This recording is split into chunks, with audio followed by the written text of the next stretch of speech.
श्री कृष्णा श्री कृष्णा श्री कृष्णा श्री कृष्णा।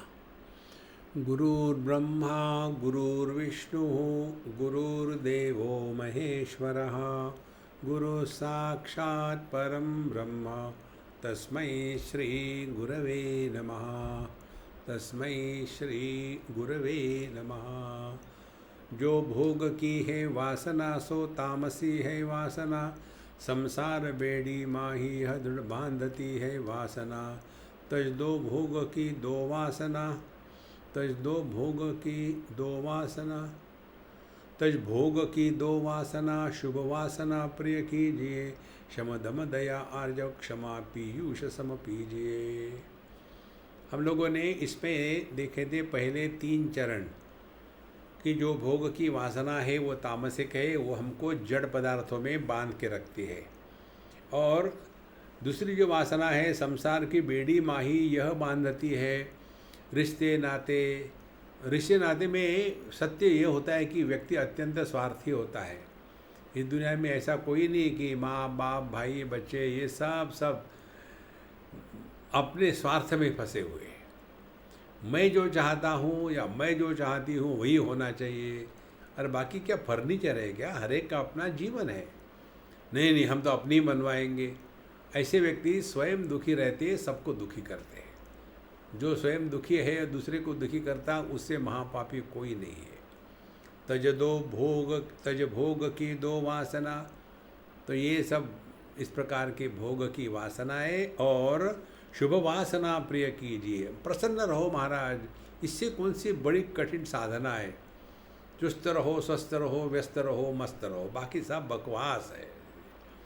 कोई कहीं जाता है तो जाने दो, क्यों कि लड़ांगा डाले बीच में कि मत जाओ। अरे शम दम दया आर्जव क्षमा पीयूष के सम पीजिए। शम दम दया आर्जव ये जो है ये इसी प्रकार से आता है हमारे अष्टावक्र गीता में।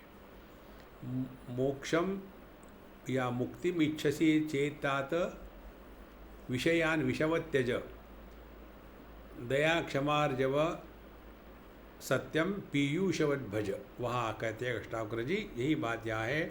क्षम अपने मन पर नियंत्रण, दम अपने इंद्रियों पर नियंत्रण, दया सबके प्रति प्रेम होना चाहिए।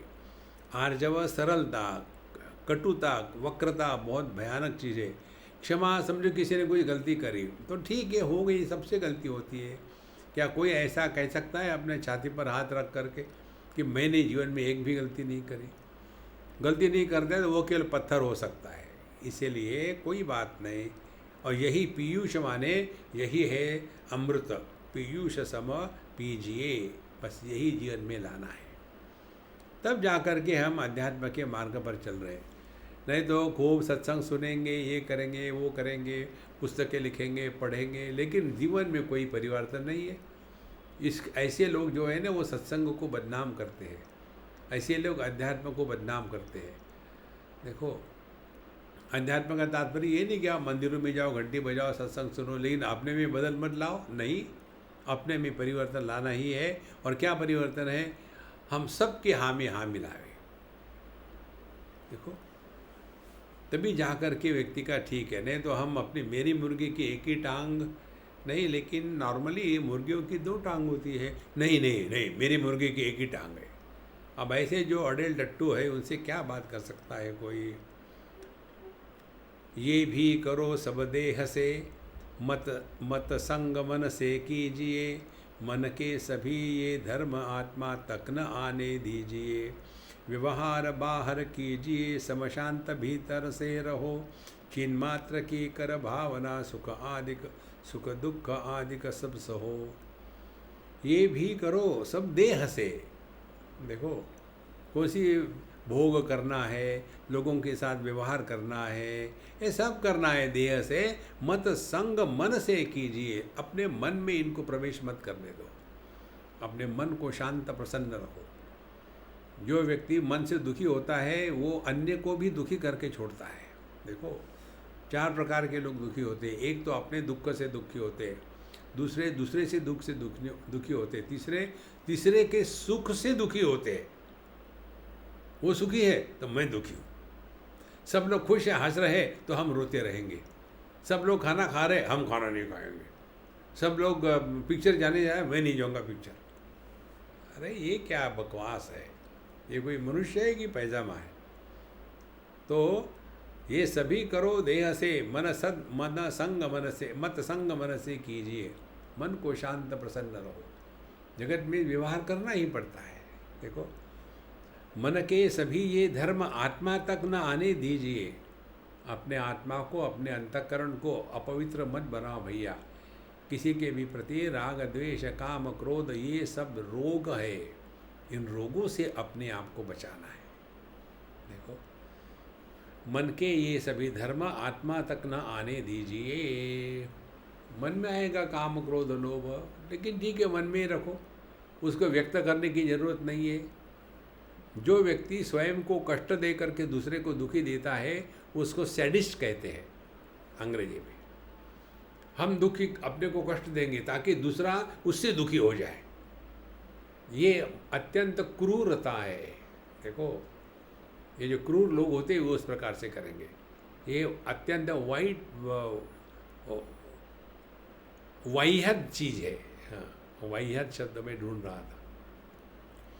तो व्यवहार बाहर कीजिए। जगत में सबके साथ व्यवहार नॉर्मल करना चाहिए और समशांत भीतर से रहो।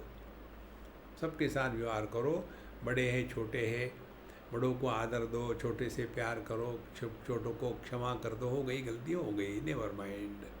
देखो, व्यवहार बाहर कीजिए, समशांत भीतर से रहो, चिन्मात्र की कर भावना, सुख दुख आदिक सब सहो। और यही भावना करनी है कि हम सच्चिदानंद परमात्मा स्वरूप है और जगत यह केवल जब तक देहात्म भाव है तभी तक देह का, ये जगत से हमारा संबंध है। और देहात्म भाव हमारा ऑप्शनल है, कंपलसरी नहीं है। हम देह में रहते हुए भी देह के द्वारा प्रभावित नहीं हो सकते, यही तो साधना है। तो व्यवहार बाहर कीजिए, समशांत भीतर से रहो, चिन्मात्र की कर भावना, सुख दुख आदिक सब सहो। इसी चिन्मात्र तत्व की भावना करते रहो और सुख दुख एकदम शांत सहते रहो, सुखी हो करके, दुखी हो करके नहीं। शम आदि की भी वासना, दो चित्त से फिर त्याग तुम, चिन्मात्र में ही नित्य हो करते रहो अनुराग तुम। सब वासनाएं त्याग जो, चिन्मात्र में डट जाय है, संसार से सो छूटता, सो ही परम पद पाय है। शम आदि की भी वासना, दो चित्त से अब त्यागत हो। अब ये बहुत हो गया बाहर का, ये नियम वो नियम, सब नियम तोड़ दो। देखो, हम ये नहीं करेंगे, वो नहीं करेंगे, मौन रखेंगे, बात नहीं करेंगे, खाना नहीं खाएंगे, सब नियम जो है आध्यात्म के नाम पर हम अपने आप को टॉर्चर करते। देखो, हमारे जो योग, हमारे जो मंत्र है ना, ये मंत्र आपको जीवन में असली काम आएंगे। बाकी के मंत्र का डाउट हो सकता है कि यदि मनुष्य राम राम करते देह त्याग दे तो स्वर्ग जाएगा। अब पता नहीं स्वर्ग जाएगा कि नहीं जाएगा, देह निश्चित त्याग देगा। लेकिन हम बता दें जो मंत्र है वो अब भी आपको इसका परिणाम मिलेगा, मरने के बाद नहीं। कौन सा मंत्र है? यही है। देखो, अपने मन को नित्य निरंतर प्रसन्न रखना। कैसे रख सकते हैं? देखो, सुनो, बोलो मत, डोंट रिएक्ट। कितनी बढ़िया बात है। खामोखाम अपने आप को उल्टी सीधी चीज़ों में हम बांध लेते हैं। देखो, ना कहीं जाना है ना कहीं आना है, सब वही है। इसीलिए चिन्मात्र में ही नित्य हो करते रहो अनुराग तुम, और अपने इस चिन्मात्र स्वरूप में ही मस्त रहो महाराज। तो कैसे रहे? ये जो चार बातें हैं, स्वस्थ रहो, चुस्त रहो, व्यस्त रहो, मस्त रहो। जो दुखी होता है वो महा अहंकारी होता है। जितना ज़्यादा आदमी दुखी उतना ज़्यादा अहंकारी, जितना कम दुखी उतना कम अहंकारी। और जो दुखी होता ही नहीं, जैसे भगवान, उनमें अहंकार है ही नहीं। देखो, सब वासनाएं त्याग जो, चिन्मात्र में डट जाए है। जिस प्रकार से किसी ने ये सभी प्रकार के संस्कार मन के एकदम त्याग दिए, अपने स्वरूप में वापस में आ गया। बस मस्त रहो, चुस्त रहो, स्वस्थ रहो, व्यस्त रहो। ब्रह्मभूत प्रसन्न आत्मा, प्रसन्न रहो महाराज, इससे बढ़कर और कोई साधना नहीं है।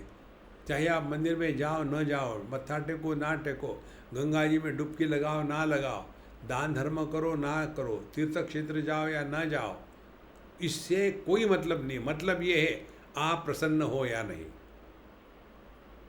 देखो, जो व्यक्ति प्रसन्न नहीं रह सकता उसको भगवान भी मदद नहीं कर सकते। देखो, इसके लिए आपको एक उदाहरण, एक टेक्निक बताते हैं। जगत में एक ऐसा स्थान होना चाहिए, उस स्थान को आप कोई मंदिर कहिए, कोई सिद्धांत कहिए, कोई गुरु कहिए, कोई मित्र कहिए, कोई फ्रेंड कहिए, कुछ भी कहिए, जिसके सामने आप आर्ग्यूमेंट नहीं करेंगे, ऐसा एक स्थान होना चाहिए। गुरु का दर्जा वही है। समझो हमको गुरु ने बताया, हम आपको बताते हैं। हमने पहली बार हमारे गुरु से पूछा था कि महाराज हम ये पुस्तक का संस्कृत का इंग्लिश में करना चाहते हैं। उन्होंने कहा नहीं, अभी नहीं। तो हम चुप हो गए, नहीं किया। लेकिन अंदर से खुजली है। फिर 2 बार 3 बार हुआ, फिर उन्होंने हमको बताया देखो तुम जब लायक हो जाओगे ना तो तुम्हारे पास काम अपने आप आएगा, इतना काम आएगा कि तुम बहुत लायक हो गए हो। देखो महाराज, हमने उनकी बात मान ली और सत्य हो गया। यही बात है, कोई एक ऐसा स्थान चाहिए जगत में जिसके सामने हम अपने आप को संपूर्ण समर्पित कर देते हैं। तभी जाकर के हम अपने बुद्धि में कहाँ फंसा दिए हमको, कार्य कारण में, लॉजिक में। उन्होंने ऐसा किया तो मैं ऐसा क्यों नहीं किया, ये ऐसा हो गया तो मैं ऐसा क्यों, अरे राम राम, इसका कोई अंत नहीं है। इसीलिए ये अत्यंत महत्व की बात है। सब वासनाएं त्याग जो चिन्मात्र में डट जाए, संसार से सो छूटता सो ही परम पद पाए है। संसार से छूटना माने हमेशा प्रसन्न रहना, बाकी कुछ नहीं।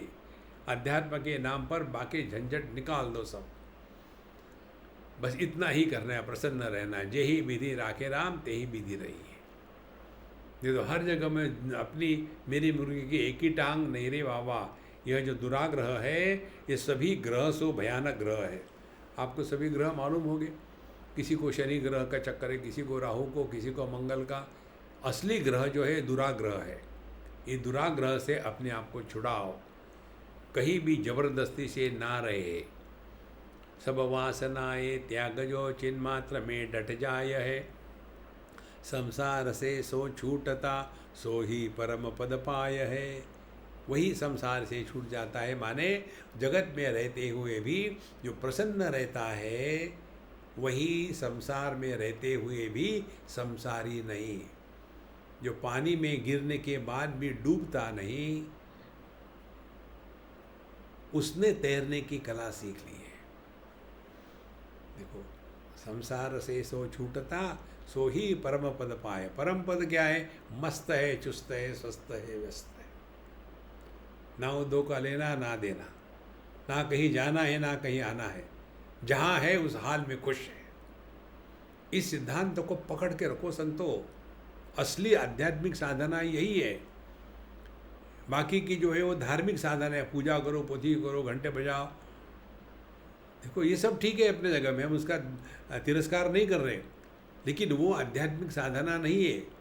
जैसे आप शॉपिंग के लिए चले गए, सब्जियां खरीद के लाए, आम खरीद के लाए, सब टमाटर लाए, मिर्च लाए, सब कुछ लाए, फिर चावल लाए, दाल लाए, आकर के हाँ क्या ये खाना है? नहीं। फिर अब इसको काटो, साफ करो, धो, फिर उसकी खिचड़ी बनाओ, फिर सब्जी बनाओ बढ़िया, और उसके पश्चात फिर वो खाना बन जाता है।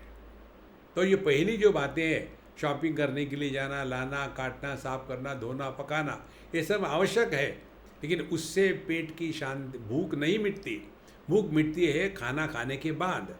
इसी प्रकार से यह जो धर्म है, यह कर्मकांड है, ये पूजा पोथी है, ये मंदिर में जाना है, ये माला फिराना है, राम राम करना है, ये सब आवश्यक है, लेकिन अंतिम यही अध्यात्म है। जब तक हम अपने स्वरूप को नहीं पहचानेंगे तब तक के परेशानी में डूबे रहेंगे और हमको कोई भी मदद नहीं कर पाएगा।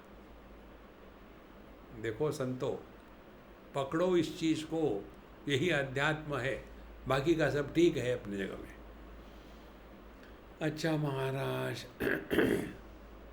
पांचवें इसमें कहते हैं शम आदि की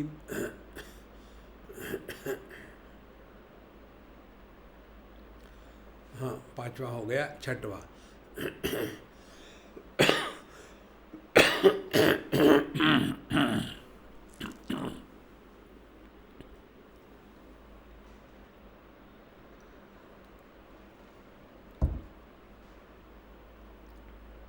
जो आत्मा में है रह सदा, जो आत्मा में संतृप्त है, जो आत्मा ही मग्न है, जो आत्मा में संतुष्ट है, आस्था सभी की त्याग कर निर्वासना जो धीर है, जीता हुआ ही मुक्त है, सशरीर भी अशरीर है। भगवद गीता का तृतीय अध्याय, उसका ये श्लोक है। यस्त्वात्मरतिरेव स्यात् आत्मतृप्तश्च मानवः आत्मन्नेव च संतुष्टः तस्य कार्यं न विद्यते।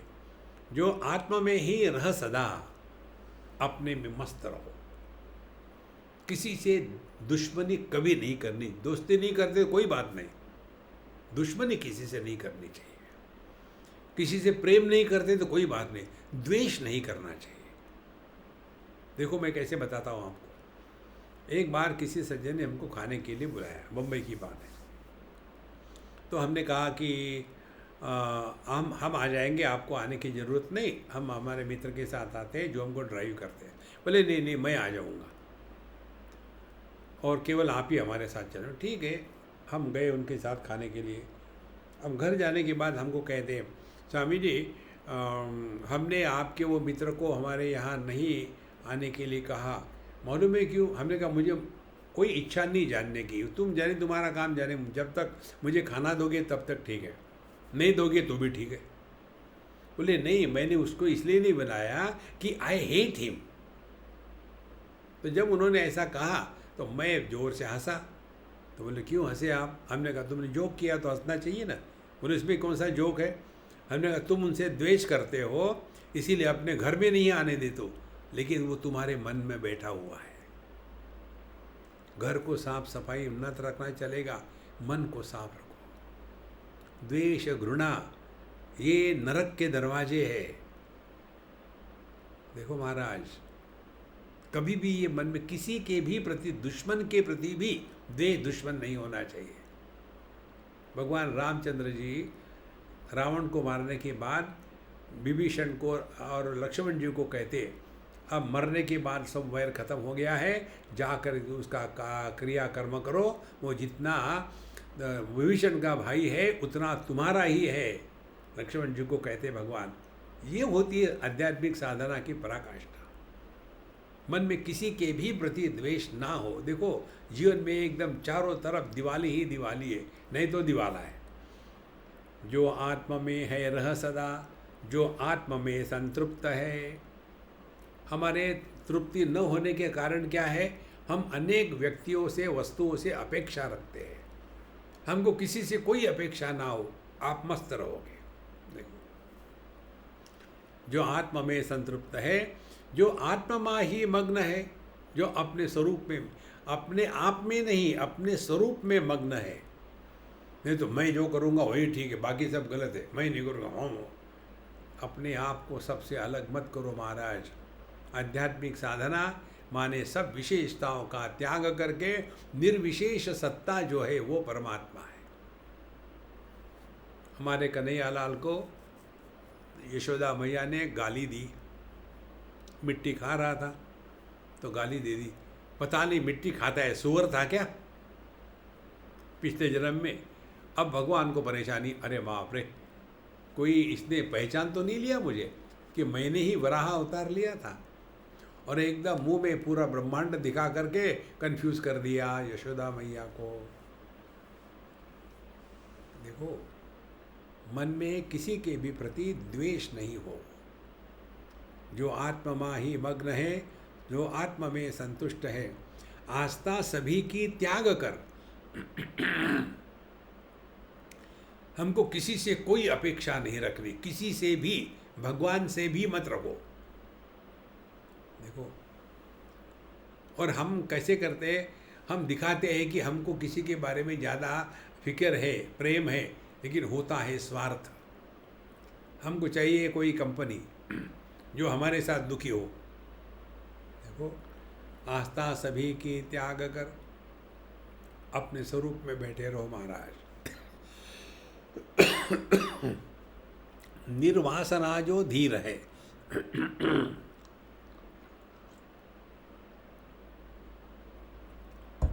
और जो धीर पुरुष है, निर्वासना माने, हमने इस पर विचार किया है, अंतःकरण में किसी भी प्रकार के संस्कारों को रहने नहीं देना।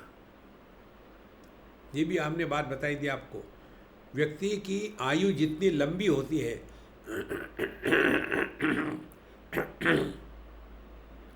जितनी लंबी होती है आयु, उतने ज़्यादा संस्कार उसके मन में बैठे रहते हैं, और उतनी मात्रा में वो ज़्यादा ईगोइस्ट, ज़्यादा स्ट्रांग, कड़क पर्सनालिटी हो जाता है। और यदि आयु कम हो तो कम भूतकाल होगा, फिर कम संस्कार होंगे, और आदमी हल्का फुल्का रहता है। देखो, इसीलिए जितनी उम्र बढ़ती है उतना ईगो बढ़ता है, और जितना ईगो बढ़ता है उतना आदमी दुखी होता है, और जितना दुखी होता है उसका एक ही कारण है, सबका अटेंशन खींचना चाहता है कि सब मेरे कारण दुखी है, मज़ा आ गया, मज़ा आ गया। सैडिस्ट। ऐसे जो क्रूर व्यक्तित्व है, ये बहुत भयानक है, इसको त्याग देना है। जो आत्मा में है रह सदा, जो आत्मा में संतृप्त है, जो आत्मा ही मग्न है, जो आत्मा में संतुष्ट है। जो व्यक्ति अपने आप से प्रसन्न है वो दुनिया से प्रसन्न रहेगा, और जो दुनिया से प्रसन्न है वही अपने आप से प्रसन्न रह सकता है। देखो, आपको याद है ना, हमने योग वशिष्ठ में पढ़ा था, यदि पूरे अपने यहाँ के रास्ते खराब है, पत्थर है, कहीं गड्ढे है, कहीं पानी है, तो सबको ढक दोगे क्या चमड़े से? तो क्या करना संभव है? संभव यही है, अपने जूते पहनो। आपने अपने पैरों को जूतों में ठीक से बांध लिया, फिर कहीं भी चले जाओ ना, आपके पैरों को कुछ नहीं होगा। यदि ये समझ में आ गया हो, उसी प्रकार से अपने मन को शांत रखो, दुनिया बड़ी सुंदर है। हम चाहते दुनिया हमारे कहने के अनुसार चले, ये आज तक संभव नहीं हुआ, ये कभी नहीं होगा। शांत प्रसन्न हमको रहना है। देखो, जिसका मन प्रसन्न है वो सबके साथ मस्त रहता है। जो अपने आप में दुखी है वो भगवान के सामने जाएगा तो भी ये दुखी रहेगा। इसीलिए मैं, जो आत्मा ही मग्न है, जो आत्मा में संतुष्ट है, आस्था सभी की त्याग कर, निर्वासना जो धीर है। हमारा अंतःकरण कैसे होना चाहिए? दर्पण के जैसा। कोई भी व्यक्ति दर्पण से द्वेष नहीं करता, क्योंकि दर्पण के सामने चले जाओ, दर्पण क्या है? निर्विशेष है। उसके सामने स्त्री गई तो स्त्री को प्रतिबिंबित करता है, पुरुष गया तो पुरुष को, किसी को तिरस्कार नहीं करता। इसीलिए दर्पण सबको अच्छा लगता है। वैसे ही हमारा हृदय हो, हमारा मन हो, दर्पण के जैसा।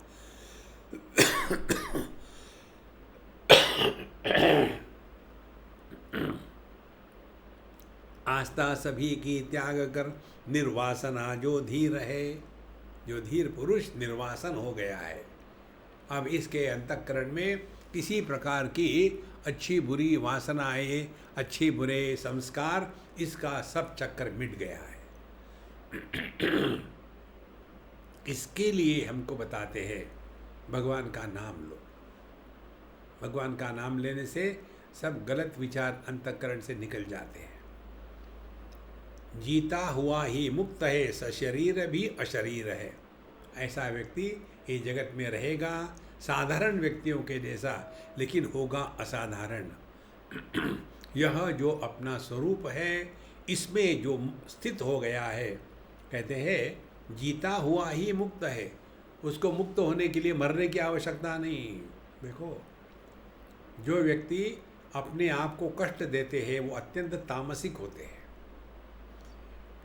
आपने देखा होगा कई लोगों का होता है, दक्षिण भारत में विशेष करके ये चलता है कि वो अग्नि पर चलेंगे, या कोई होते हैं वो कांटों पर सोएंगे, कोई होते हैं कि जो अपने शरीर को काट करके उसमें नमक मिर्च छिड़केंगे और सब लोग देख रहे हैं, कोई अपने चमड़ी में हुक लगा करके बड़ी बड़ी बोझे को खींचेंगे। क्यों? अपने आप को कष्ट देने हैं। ये तामसिक है, इससे अपने आप को बचाओ। पेट भर के रखो, दिमाग खाली रखो, देखो कितना जीवन में आनंद आता है। हम उल्टा करते हैं, पेट खाली रखते हैं, दिमाग भर के रखते हैं, और फिर उसी को ढोते हैं जिंदगी भर। जीता हुआ ही मुक्त है, सशरीर भी अशरीरी है। इसीलिए सबके साथ होता हुआ भी, रिश्ते नाते निभाते होते हुए भी वह प्रभु के साथ मस्त है, चुस्त है, व्यस्त है, स्वस्थ है। वास्ता न उसका कर्म से, न अर्थ कुछ नैष्कर्म से, निर्वासना जो हो गया सो छुट गया सब धर्म से। स्वाध्याय का, श्रुति श्रवण का, अथवा मनन का, ध्यान का, निर्वासा हो जावना, फल यही है विज्ञान का। कहते हैं ऐसा जो जीता हुआ ही मुक्त है, उसका वास्ता न उसका कर्म से। अब उसको कोई मतलब नहीं कोई करे या ना करे। देखो, सुबह उठ करके तुलसी जी को पानी चढ़ाया नहीं चढ़ाया कोई बात नहीं, सुबह उठ करके नहाए धोए के कोई बात नहीं, क्योंकि अब वो इस जगत से उठ गया है, अपने स्वरूप में मस्त हो गया है। वास्ता उसी का न कर्म से, ये करना चाहिए वो करना चाहिए, कुछ नहीं, मस्त है। उसके बाद ना अर्थ उसका नैष्कर्म से, लेकिन वो आलसी नहीं है। देखो, ना तो वो कर्म में लिप्त है, ना तो आलसी की तरफ पड़ा हुआ है। तो फिर क्या, जो जो अपने कर्तव्य कर्म करने हैं, ये जो भगवद गीता का श्लोक है ना, कर्मण्येवाधिकारस्ते मा फलेषु कदाचन, इसका तात्पर्य है हमको हमेशा वर्तमान में ही रहना संभव है। हम भूत में भविष्य में नहीं रह सकते, और यदि वर्तमान में हम प्रसन्न होकर के रहेंगे तो जिंदगी भर प्रसन्न ही रहेंगे, क्योंकि हम जीते हैं केवल वर्तमान में। हम गए या बीते हुए कल नहीं जी सकते, हम आने वाला कल भी नहीं जी सकते। हम आज ही इसी समय जी रहे हैं, और आज ही इसी समय यदि प्रसन्न रहेंगे तो जीवन में हमको कोई दुखी नहीं कर सकता। इसी को चलाने के लिए हमारा महामंत्र, मैं जहाँ हूँ, मैं जब हूँ, मैं जो हूँ 100% रहूँगा। देखो, इसीलिए वास्ता न उसका कर्म से, न अर्थ कुछ नैष्कर्म से, निर्वासना जो हो गया। अब जिसके अंतःकरण से सभी संस्कार मिट गए हैं। कौन से संस्कार होते हैं? केवल 2 प्रकार के, एक है सूखा कचरा, दूसरा है गीला कचरा। सूखा कचरा है जगत के वस्तुओं के संग्रह पर आसक्ति से रहना, और गीला कचरा है अपने रिश्ते नातों को लेकर के जिंदगी भर परेशान होना। देखो, ये दोनों कचरे जिसके जीवन से निकल गए हैं, निर्वासना जो हो गया, तो ऐसा व्यक्ति सबके साथ रहेगा, लेकिन उस पर किसी का प्रभाव नहीं, और वो किसी के दुख का कारण भी नहीं बनता। निर्वासना जो हो गया सो छूट गया सब धर्म से। फिर उसके लिए जितने भी धर्म है वो धर्म निकल गए। कौन से धर्म है? ये करना चाहिए वो कुछ नहीं। देखो महाराज, अपने इस अंतःकरण को दर्पण तुल्य बनावे। दर्पण के लिए नियम नहीं होते कि केवल स्त्रियों को ही प्रतिबिंबित करना, पुरुषों के लिए दूसरा दर्पण है, इस दर्पण में केवल स्त्री ही देखेगी, इस दर्पण में केवल पुरुष ही देखेंगे, इसमें गधे नहीं देखेंगे, लेकिन गधे पुरुष देख सकते हैं। ऐसा कुछ नहीं, सबके लिए सामान्य है। तो निर्वासना जो हो गया सो छुट गया सब धर्म से। उसके ऊपर फिर डूज एंड डोंट्स जो है, विधि निषेध लागू नहीं होता। ये मुझे मालूम है कैसे, इसको समझ लो उदाहरण से। एक बार हम दिल्ली में थे और हमने मित्र को, जो गाड़ी चला रही थी, उसको कहा कि तुम दिल्ली की हो, लाल बत्ती से डर रही हो, काटो, निकल जाओ। और वो बेचारी चल पड़ी। उधर पुलिस खड़ा था, पकड़ा। तो मैंने पुलिस को कहा कि देखो भाई, अम्मा को मत कुछ करना, मेरे कारण उसने गाड़ी चलाई है ऐसी, तो मुझे बताओ, मैं फ़ाइन देता हूँ। तो उसने मेरे तरफ देखा, बोले बाबा जी आपको कुछ मालूम है क्या? हमने क्या हो गया? बोले ट्रैफिक के रूल जो गाड़ी चलाता है उस पर लागू होते हैं, पैसेंजरों पर नहीं लागू होते। कि तो कितनी बड़ी बात है। निर्वासना जो हो गया, जिसके मन में किसी के प्रति राग द्वेष काम क्रोध लोभ मद मात्सर्य अपना पराया, ये सब के सब दोष निकल गए हैं, उसके लिए कोई भी कर्म का धर्म का बंधन नहीं है। देखो, लेकिन जो अपने आप को बड़ा 30 मार्क का समझता है, उस पर सब नियम लागू होंगे। तो ये जितने भी धर्म के नियम है, विधि निषेध, ये उन्हीं के लिए है कि जिनका व्यक्तित्व बहुत ही कठिन है। मैं स्त्री हूँ, मैं पुरुष हूँ, इनके लिए धर्म नहीं है। मैं पति हूँ, मैं पत्नी हूँ, मैं बहन हूँ, मैं माँ हूँ, मैं बाप हूँ, मैं सास हूँ, मैं ससुर हूँ, उनके लिए सब धर्म के है। देखो, मुझ पर पति के धर्म लागू नहीं होते। कारण क्या है? मेरी पत्नी है ही नहीं, भगवान की कृपा से। कितनी सरल बात है, कोई कठिन है? तो धर्म कौन से लागू हो गए मुझ पर? यदि मैं कुछ बना हो तो। जैसे अभी मैं बना बाबा जी सन्यासी, तो सन्यासी के धर्म मुझ पर लागू है। तो मुझ पर गृहस्थ के, ब्रह्मचारी के, वानप्रस्थ के धर्म लागू नहीं है। अब मैं गाड़ी नहीं चलाता तो ट्रैफिक के धर्म जो है, रूल्स, वो मुझ पर लागू नहीं है। मैं पैसा कमाता नहीं, कहीं भी मेरा इनकम नहीं है रिकॉर्डेड, इसीलिए मुझ पर इनकम टैक्स के नियम लागू नहीं है। देखो कितनी सरल बात है।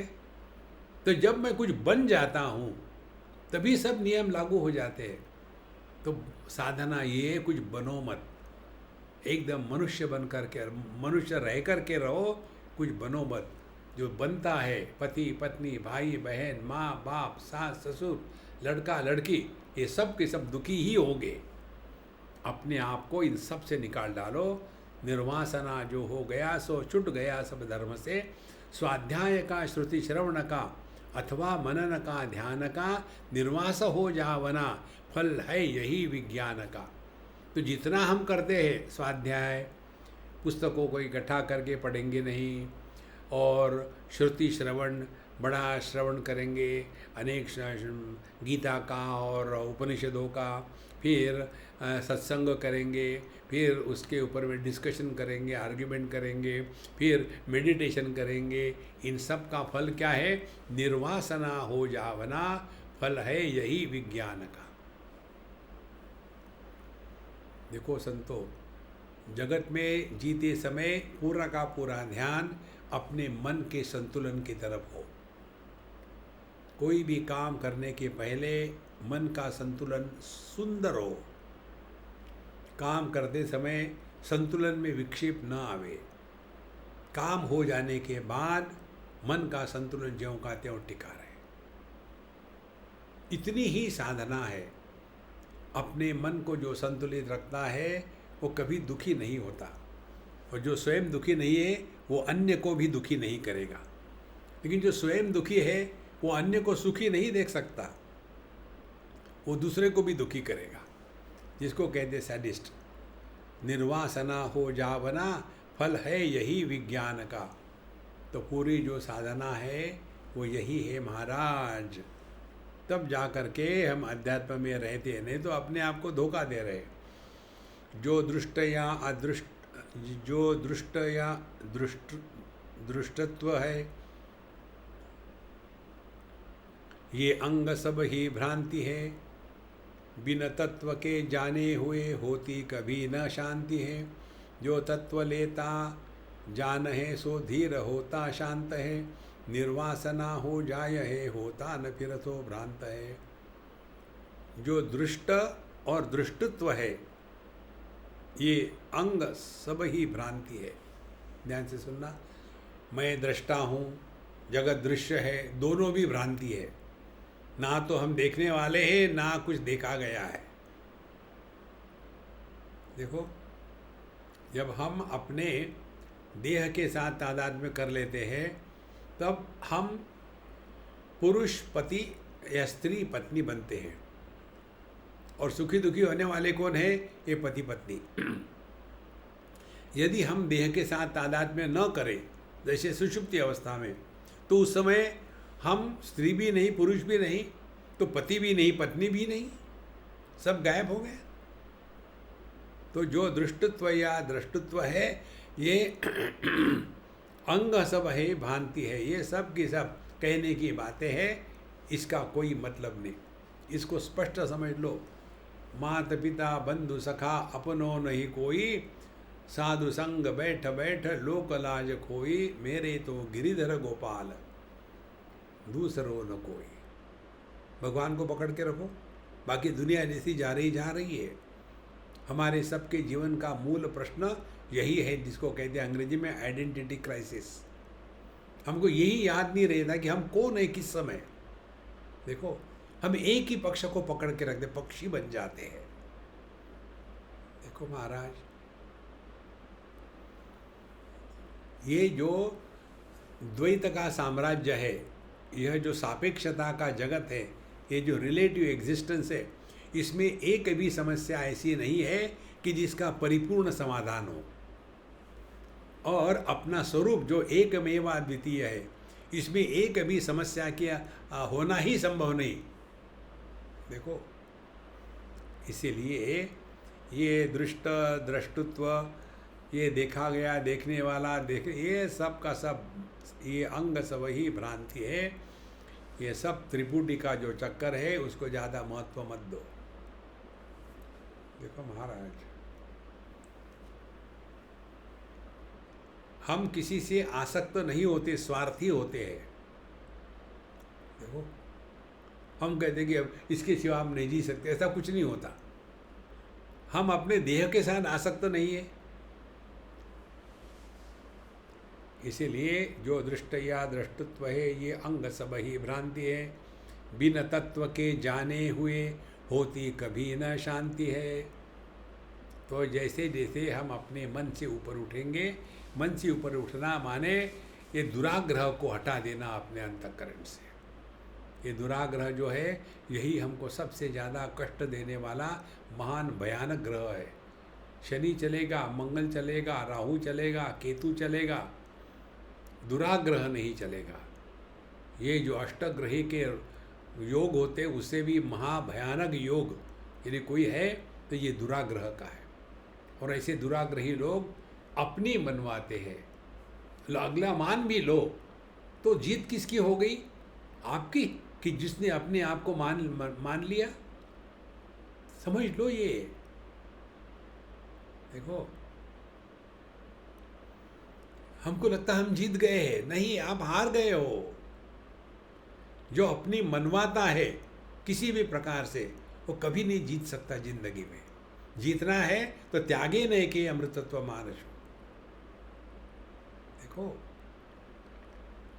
इसीलिए जो दृष्टु या दृष्टत्व है ये अंग सब ही भ्रांति है। बिन तत्व के जाने हुए होती कभी न शांति है। तो अपने स्वरूप को पहचानो और उसके लिए शांत रहने का अभ्यास करें। दुराग्रह का त्याग कर दें। हमारा अपने पर विश्वास नहीं, भगवान पर कहाँ विश्वास रहेगा? देखो, और पूरा जीवन केवल विश्वास पर ही चलता है। जिसके जीवन में विश्वास का अभाव है वो कुछ नहीं प्राप्त कर सकता। तो जो दृष्ट या दृष्टत्व है ये अंग सब ही भ्रांति है। बिन तत्व से जाने हुए होती कभी न शांति है। जो तत्व लेता जान है सो धीर होता शांत है। तो ये बात क्या हो गई? जिसने तत्व को जान लिया वो शांत हो जाता है, और जो शांत रहता है वही तत्व को जानता है। माने क्या? ओम शांति शांति शांति। शरीर से शांत रहना स्वस्थ, मन से शांत रहना प्रसन्न। देखो, बुद्धि से शांत रहना अपने स्वरूप को पहचान लिया। ये 3 शांतियाँ हैं। जो तत्व लेता जान है सो धीर होता शांत है, निर्वासना हो जाय है होता न फिर वो भ्रांत है। और एक बार हमारी ये गलत धारणाएं निकल गई। देखो, अध्यात्म के बारे में हमने कितने बार बताया। हम जो बता रहे वेदांत के शास्त्र के अनुसार, वेदांत के शास्त्र अपनी एक धारणा को हटा करके दूसरी धारणा नहीं बैठाता। देखो, बाकी जगह में केवल ये धारणा को बदल देते हैं। पहले मैं नॉनवेज खाता था, अब मैं नॉनवेज नहीं खा रहा हूँ, मैं ज्यों का त्यों है। देखो, पहले मैं गुस्सा करता था, अब मैं गुस्सा नहीं करता हूँ, मैं ज्यों का त्यों है। पहले मैं सिनेमा देखता था, अब मैं सिनेमा नहीं देखता हूँ, मैं ज्यों का त्यों। हमको इस मैं से मुक्त होना है। और ये मैं भी कोई नियम है इसका? मैं कौन है? पति है कि पत्नी है कि माँ है कि बाप है कि सास है कि ससुर है? कौन है ये मैं? इसकी कोई सत्ता नहीं है। और ये जो है हमको दुखी बना रहा है। देखो, हमने ये सब चीज़ें कैसे सीखी है मालूम है? एक बार यूरोप की बात है, हमारा 3 दिन का रिट्रीट था। तो दूसरे दिन में एक स्त्री ने हमको कहा, स्वामी जी मुझे आपको कुछ पर्सनल पूछना है। मेरे लाइफ में कुछ पर्सनल नहीं है। बोले नहीं नहीं, अपने बारे में। मैंने बोला क्या है? तो कहती है, आप मेरे जीवन में यदि 20-25 साल पहले आते तो हमने कहा तो भी मैं तुमसे शादी नहीं करता। बोले वैसी बात नहीं, यदि आते तो मैं 3 बार डाइवोर्स नहीं करती। क्यों? बोले अब मुझे समझ में आया कि हर डाइवोर्स में गलती मेरी थी। मनुष्य अपने गलती को स्वीकार नहीं करता, साधक नहीं है। जिसने गलती को स्वीकार कर लिया उसमें एक दिव्य साधक का जन्म हो गया, तभी वो अपने को बदल सकता है। गलती क्या है? मैं देह हूँ, यही तो गलती है। और इसी को लेकर के चल रहे हैं, अपने को बदलने को तैयार ही नहीं। देखो संतो, ये सब चीज़ें समझनी पड़ती है। फिर मैंने उसको कहा कि ठीक है, तुमने मुझे प्रश्न पूछा, अब मैं तुमको प्रश्न पूछता हूँ। बोले पूछिए। आपने कितनी बार शादी करी? बोले 3 बार। तीसरे बार में डाइवोर्स हो गया। ने बहुत बढ़िया। अब मुझे ये बताओ, जब तुम पहले बार विवाह करी थी तब हमको समझने के लिए हम ये करेंगे W1, वाइफ 1। और उस समय तुम्हारा जो पति था, हस्बैंड, वो H1। तो पहला जो कपल था आपका शादी के बाद वो था W1H1। हाँ ठीक है। दूसरा था W2H2। बोले ठीक है। तीसरा था W3H3। बोले ठीक है। अब मेरा प्रश्न ये है, W1 is equal to W2 is equal to W3 is equal to what? जो दूसरी जो पत्नी थी वो पहली और दूसरी पत्नी का जोड़ थी क्या?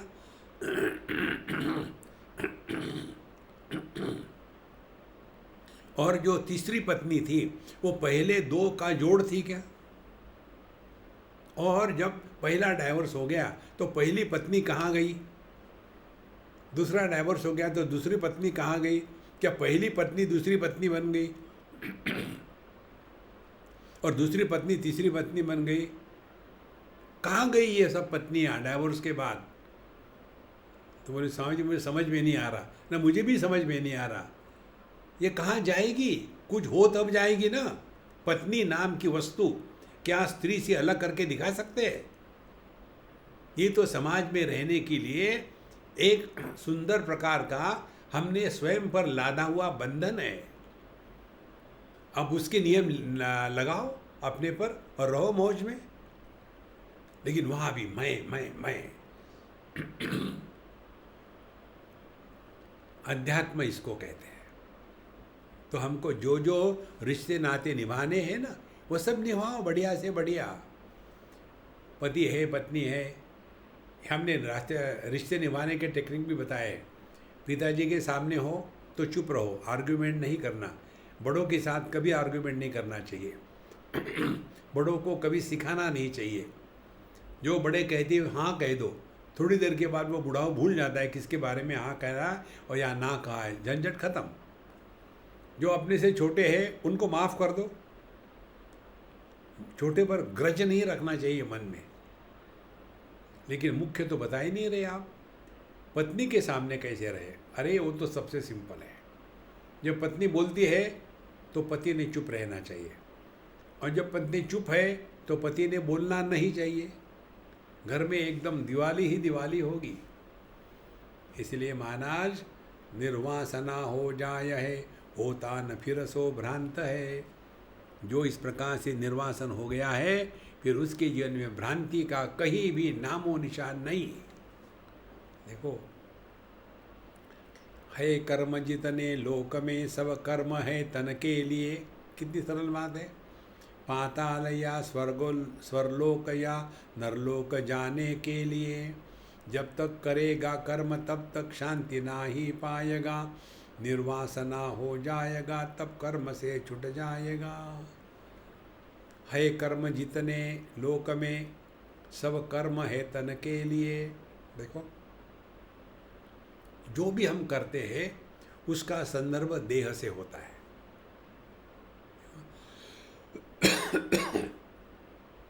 कोई बच्चा बीमार है तो हम क्या करेंगे? फिलोसोफर बनेंगे।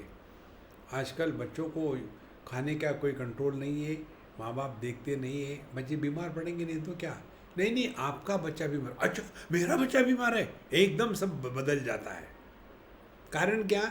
मेरा बच्चा माने देह से संदर्भ है। इसीलिए कहते कर्म जितने लोक में, सब कर्म तन के लिए है। देह को लेकर ही हम परेशान हैं, और देह को लेकर ही जितने रिश्ते नाते हैं उनके कारण हम परेशान होते हैं, और हम अन्य को परेशान करते हैं। हमको ये दूसरों को परेशान करना और स्वयं परेशान होना, इससे मुक्ति पानी है।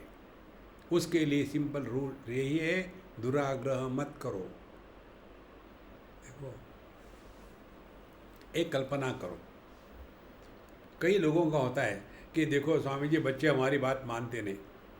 तो हमने कहा एक कल्पना करो अम्मा कि एक बच्चा है, वो अपने माँ के साथ जा रहा है रास्ते में। अब इसके दो चित्र हैं। एक चित्र ऐसा है, जवान माँ है, होगी कोई 20-22 साल की, और उसका बच्चा उसके उंगली पकड़ के जा रहा है, और बच्चा है 3 साल का। तो ये चित्र कितना सुंदर दिखेगा। जवान माँ और छोटा सा बच्चा, कितना मैचिंग लगता है। अब दूसरा चित्र ले लो, माँ जा रही है, बच्चा भी जा रहा है।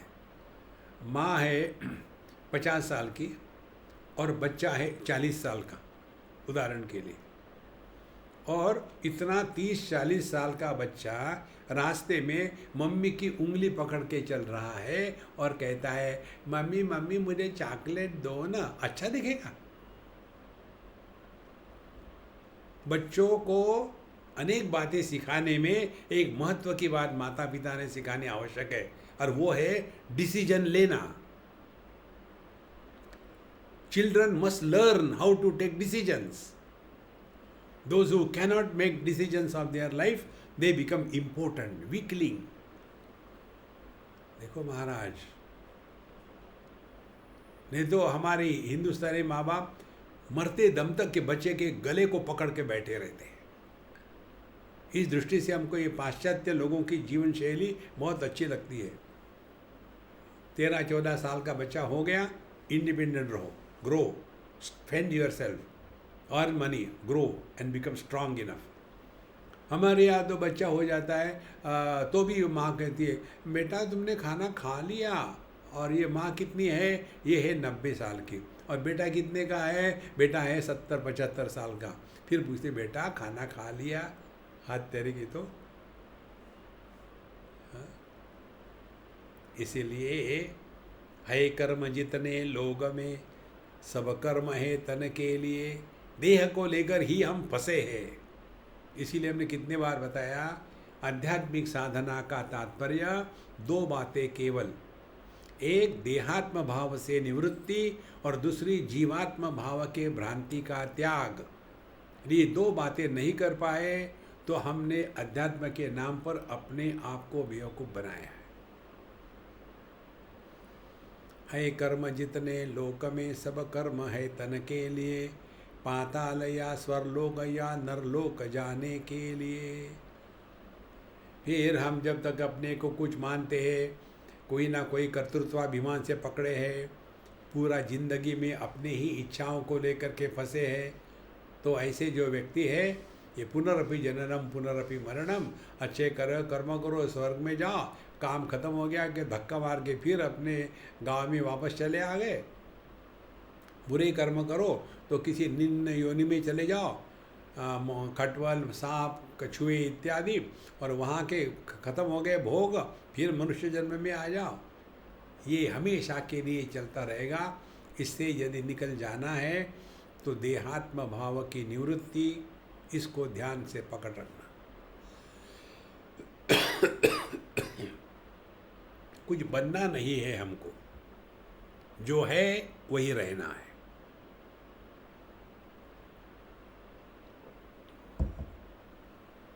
पूरा हमारा जीवन इसी में लगा है।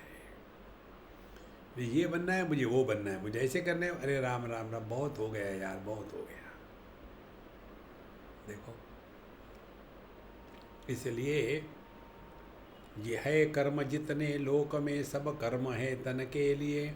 पाताल या स्वर्लोक या नरलोक जाने के लिए। और देखो, मनुष्य जन्म में आने के बाद ही हमको कर्म करने का अधिकार है,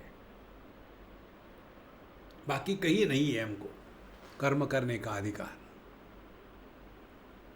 बाकी जगह में तो हमको केवल भोग योनि है। गाय भैंसे सुअर बकरे सांप कछुए मछलियाँ, इनको क्या स्वातंत्र्य है? कोई नहीं, उनको भुगतना ही भुगतना है। एक बार मैं कोई ये एनिमल प्लेनेट का डॉक्यूमेंट्री देख रहा था, तो उसमें दिखा रहे थे कि एक शेर, शेरनी कहो या शेरनी कहो, 3-4 बछड़ों के साथ कहीं अटैक किए किसी जानवर पर। तो यो जानवर भाग के निकला, और पतला सा हिरन होने के कारण वो कहीं से कूद के चला गया, और ये भी जो शेरनी थी वो उसके पीछे गई, और वो भी वहीं से कूदी जहाँ से वो छोटा सा हिरन का बच्चा कूद गया। उसमें ये फंस गई और उसके पेट को नीचे से काट गए, वो गिर गई वहाँ। कोई वहाँ लोहा होगा, कुछ होगा। अब वो तो आगे नहीं जा सकी, अब वहाँ पड़ी रही वो। उसके साथ जो 2-3 उसके जानवर थे वो रहे, 1 दिन रहे, 2 दिन रहे। अब वहाँ ना कोई डॉक्टर है ना कुछ है, कुछ है। अब उसको खाने को तो कोई लाके देगा नहीं कि आपने कह दिया कि भाई खाना ले आओ करके, होम डिलीवरी थी नहीं। बस पड़ा सूखा हो करके एकदम वही के वही मर गया। भोग योनि। देखो महाराज, वैसे ही जो स्वर्ग में चले वो भी भोग योनि है। जितने भोग है खूब एंजॉय कर लो, और वहाँ से क्षीणे पुण्य मर्त्य लोकम विशंति, फिर वापस आ गए दुनिया में। इसीलिए ये जितने भी कर्म को हैं चक्कर, ये केवल देहात्म भाव से ही होते हैं। जब तक करेगा कर्म तब तक शांति ना ही पाएगा। तो जब तक हम कर्म इत्यादि नहीं करेंगे, शांत कभी नहीं होंगे, हमेशा विक्षेपित रहेंगे। मस्त रहो महाराज, शांत रहो, ना उद्योग का लेना ना उद्योग का देना, ना कहीं आना है ना कहीं जाना है, ना कुछ पाना है ना कुछ खोना है। ये है अध्यात्म। यदि आप इस सिद्धांतों को पकड़ के बैठो, ना कुछ पाना है, भगवान को भी नहीं पाना, हो गए ना मस्त। नहीं नहीं स्वामी जी, आजकल मेरा मेडिटेशन ठीक नहीं हो रहा, मैं क्या करूं? तम्बाकू खाओ। अरे तुमको भगवान का दर्शन करके करोगी क्या? ये भी तो समझो ना। एक ने मेरे पीछे लग गई थी, एक हमने कहा खड़ी रहे यहाँ, कल्पना कर मैं भगवान हूँ। हाँ कर लिए, हाँ अब क्या करोगी? देख लिया मुझे, अब क्या करोगी? बोले फिर मैं भगवान का नाम लूँगी। मैंने फिर अभी से लेती रहो ना, आगे जाके वही करना है ना, कि 24 घंटे टुकुर टुकुर भगवान को देखती ही रहोगी, भगवान बोर हो जाएगी तुमको देख करके। ये चक्कर निकाल दो दिमाग से, भगवान का दर्शन करना है, भगवान को अपने माध्यम से प्रकट होने दो। वो तरस रहा है, भगवान प्रकट होते हैं प्रेम में, भक्ति में, आदर में, सत्कार में। इस प्रकार से भगवान प्रकट होते हैं।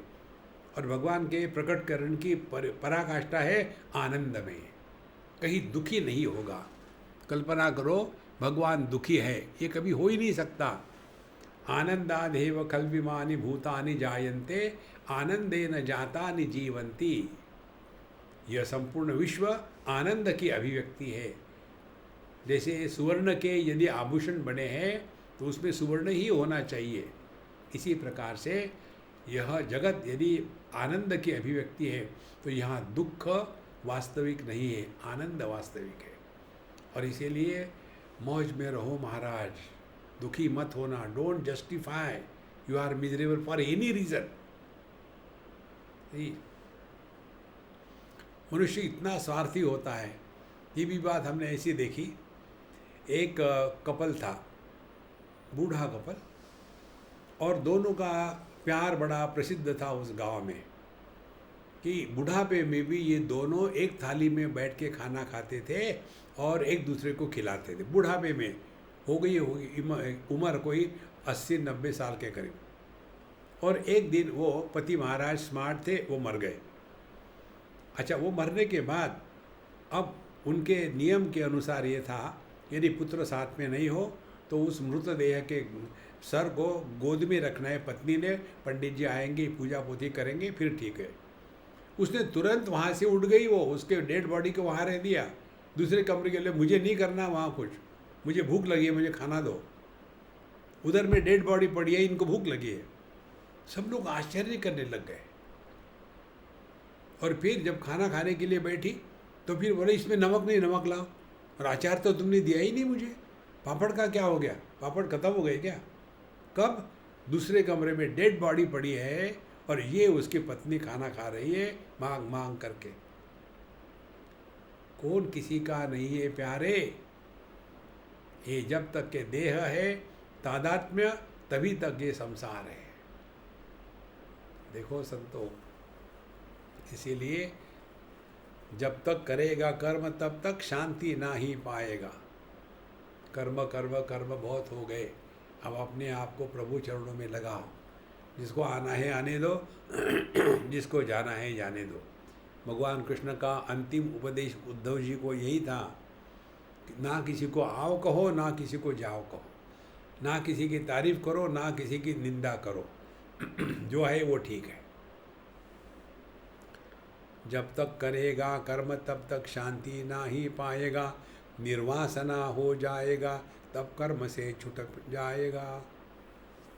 और जब हमारा अंतःकरण निर्वासन हो गया, माने अब अंतःकरण में किसी भी प्रकार की कामनाएं इत्यादि का प्रभाव नहीं है, ऐसा जो साधक है वही अपना भला करता है और अपने साथ साथ सबका भला करता है, कि वो किसी अन्य के लिए एक समस्या खड़ा नहीं कर देता। भोला नहीं है विश्व में कुछ पंचभूतों के सिवा, यदि देख लीने वाह वाह, देखे नहीं तो वाह वाह। चिंता सभी की छोड़ केवल आप में तल्लीन हो, मत देह घर मत मर कभी, ना हो दुखी ना दीन हो। कल देखेंगे। ओम पूर्णमदः पूर्णमिदं पूर्णात् पूर्णमुदच्यते पूर्णस्य पूर्णमादाय पूर्णमेवावशिष्यते।